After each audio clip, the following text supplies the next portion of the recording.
بسم اللہ الرحمن الرحیم۔ نماز میں دو سجدے کیوں ہوتے ہیں؟ ایک سجدے سے کام کیوں نہیں چلتا؟ محترم ناظرین، نماز کی ہر رکعت میں ایک رکوع اور دو سجدے فرض ہیں۔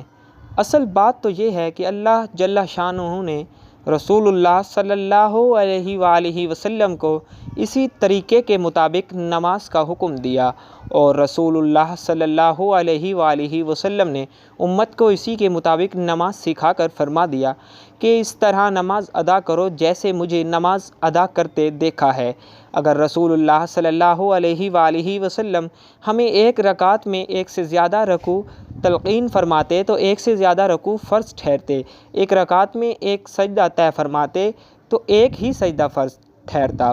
بہرحال کوئی نہ کوئی عدد تو مقرر ہوتا۔ اس لیے مومن کی شان تو یہی ہے کہ وہ دین کے احکام کو حکم خداوندی سمجھ کر تسلیم کر لے، خواہ اس کی حکمت و مصلحت اور علت سمجھ میں آئے یا نہیں۔ بے شک شریعت کے احکام مختلف حکمتوں اور مصالح پر مبنی ہوتے ہیں، لیکن شریعت کے احکام پر عمل کرنا حکمتوں یا مصلحتوں کے جاننے پر موقوف نہیں ہے، لہذا احکام پر عمل انہیں اللہ اور اس کے رسول صلی اللہ علیہ وآلہ وسلم کا حکم سمجھ کر کرنا چاہیے، حکمتوں اور مصلحتوں کے پیچھے نہیں پڑنا چاہیے۔ تاہم فقہائے کرام، علماء اور صوفیاء امت نے اپنے اپنے ذوق کے مطابق اس کی مختلف حکمتیں بیان کی ہیں۔ بعض حضرات نے فرمایا، چونکہ سجدے میں ایک زیادہ تواضع ہے اور اللہ تعالیٰ کا قرب بھی بنسبت رکوع کے زیادہ حاصل ہوتا ہے، اس لیے سجدے کے تکرار کا حکم دیا۔ گویا بندہ اللہ تعالیٰ کے حضور اپنے کمال عجز و انکساری کا پے در پے عملی مظاہرہ کرتا ہے۔ ایک کے بعد ایک مرتبہ زمین پر پیشانی رکھنے سے بار بار عجز و انکساری کے ساتھ حاضر ہونے کی طرف اشارہ ہے۔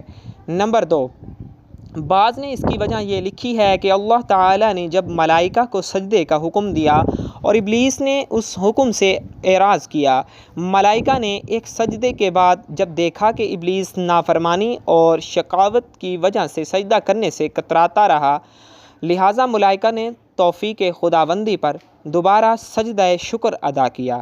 نمبر 3، بعض حضرات نے فرمایا، اللہ پاک نے تمام بنو آدم سے عہد لیتے وقت انہیں سجدے کا حکم دیا تو مومنین سر مسجود ہو گئے۔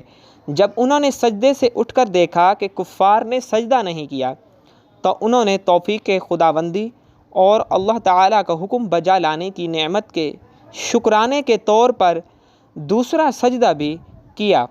نمبر 4، بعض حضرات نے لکھا ہے کہ دو سجدوں کے مقرر کرنے میں اس بات کی جانب اشارہ ہے کہ انسان مٹی سے پیدا ہوا اور اسی مٹی میں واپس جانا ہے۔ اب آپ کو ایک اور اہم ترین سوال کا جواب دیتے ہیں۔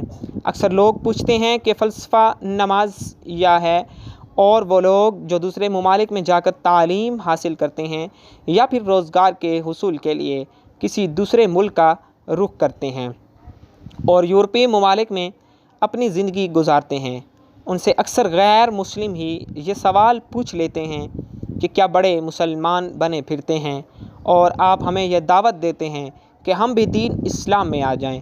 آپ 5 وقت دن میں نماز ادا کرتے ہیں، کچھ مسلمان تو ایسے ہیں جو کہ نماز نہیں پڑھتے۔ ذرا ہمیں یہ بتا دیجئے کہ فلسفہ نماز کیا ہے، نماز کیوں پڑھی جاتی ہے؟ یہ تو سب مسلمان ہی کہہ دیتے ہیں کہ جی نماز پڑھنا فرض ہے اور نماز پڑھنے کا ہمیں حکم ہے، دن میں 5 مرتبہ پڑھنی چاہیے، لیکن اس کے پیچھے فلسفہ کیا ہے؟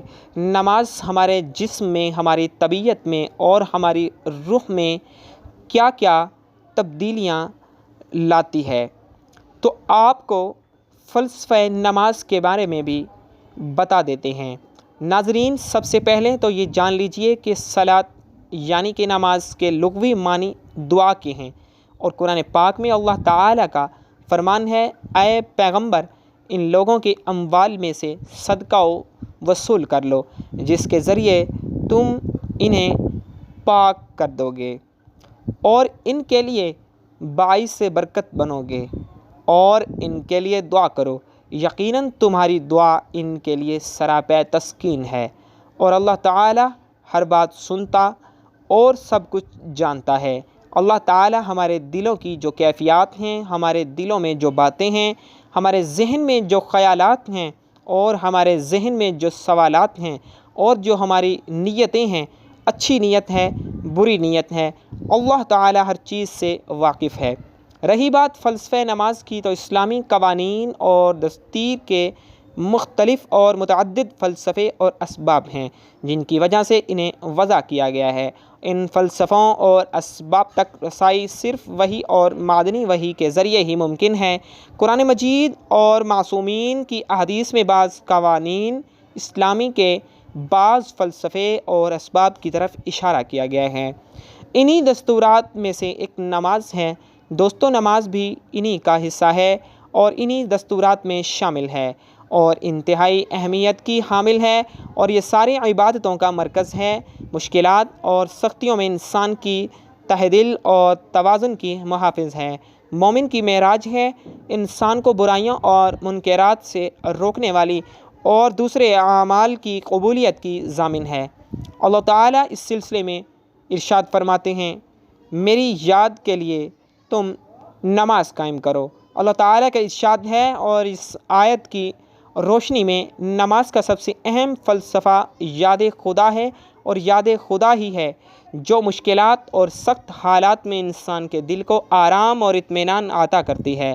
رسول اکرم صلی اللہ علیہ وآلہ وسلم نے بھی اسی بات کی طرف اشارہ کرتے ہوئے فرمایا ہے، جس کا ترجمہ سن لیجئے۔ نماز اور حج اور طواف کو اس لیے واجب قرار دیا گیا ہے تاکہ ذکر خدا یعنی یاد خدا بہت ہو سکے۔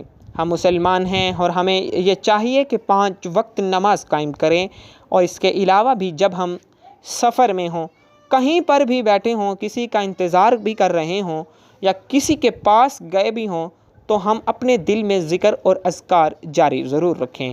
اللہ تعالیٰ کی حمد و ثنا کو ضرور بیان کرتے رہیں، اور نبی رحمت صلی اللہ علیہ وآلہ وسلم پر درود و سلام بھی ضرور بھیجتے رہیں اور ان پر ہر وقت درود پڑھتے رہیں۔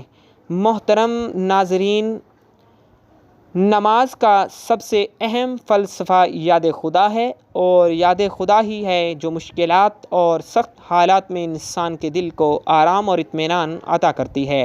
آگاہ ہو جاؤ کہ یاد خدا سے دل کو آرام اور اطمینان حاصل ہوتا ہے۔ نماز اور حج اور طواف کو اس لیے واجب قرار دیا گیا تاکہ ذکر خدا، یاد خدا محقق ہو سکے۔ دعا ہے کہ اللہ تعالیٰ میرا سنانا، آپ کا سننا اپنی بارگاہ الہی میں قبول اور منظور فرمائے۔ آمین ثم آمین یا رب العالمین۔ تمام دوستوں سے گزارش ہے کہ اللہ تعالیٰ کے 99 ناموں میں سے ایک نام کمنٹ باکس میں ضرور لکھیے گا۔ والسلام۔